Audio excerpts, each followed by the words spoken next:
स्नेहा, स्नेहा, किती वेळ लागतो ग तुला जेवण बनवायला? नेहमीचं आहे तुझं. वर्ष झालं लग्नाला, अजून तुला वेळेत जेवण बनवता येत नाही का? तो थोडा ओरडूनच बोलत होता. दोघेही ऑफिसवरून येऊन 1.5 तास झाला होता.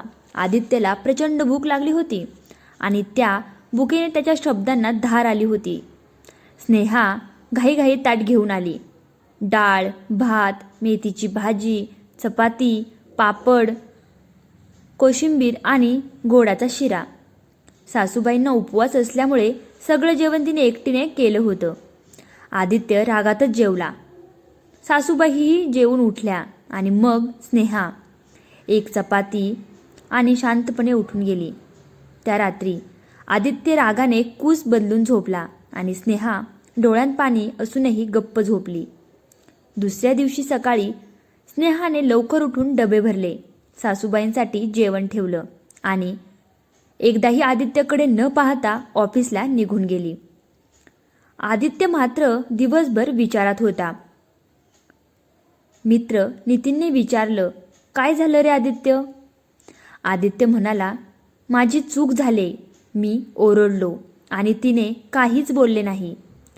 नितीन शांतपणे म्हणाला, ओरडून नाती टिकत नाहीत रे, प्रेमाने बोल. त्या शब्दांनी आदित्यने ठरवलं, आज बोलायचं. संध्याकाळी दोघेही घरी आले. घर शांत होतं. स्नेहा किचनमध्ये आली आणि आदित्य तिच्या मागे गेला किचनमध्ये. तो स्नेहाला असं म्हणाला, स्नेहा, मला माफ कर. काल मला खूप भूक लागली होती म्हणून मी ओरडलो. तुला थकायला होत असेल तर आपण मदत ठेवू. असं म्हणत त्याने तिचा हात धरला.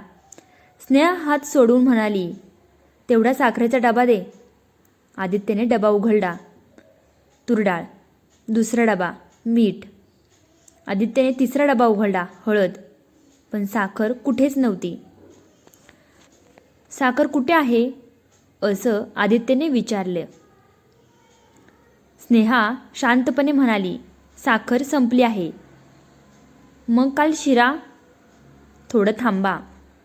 तो शिरा मी खाल्लाच नाही. आदित्य स्तब्ध झाला. का? असं आदित्यने हळूच विचारलं. स्नेहा म्हणाली, तू आणि आई जेवल्यावर फक्त एकच चपाती उरली होती. भूक होती पण सवय झाली आहे. आदित्यचा आवाज भरून आला. तू सकाळी काहीच का बोलली नाहीस?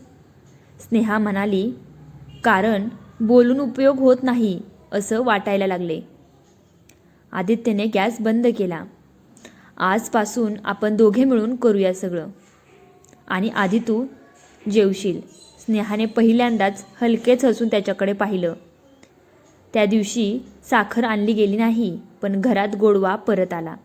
आणि त्या रात्री पहिल्यांदाच स्नेहा आणि आदित्य एकत्र ताटात जेवले.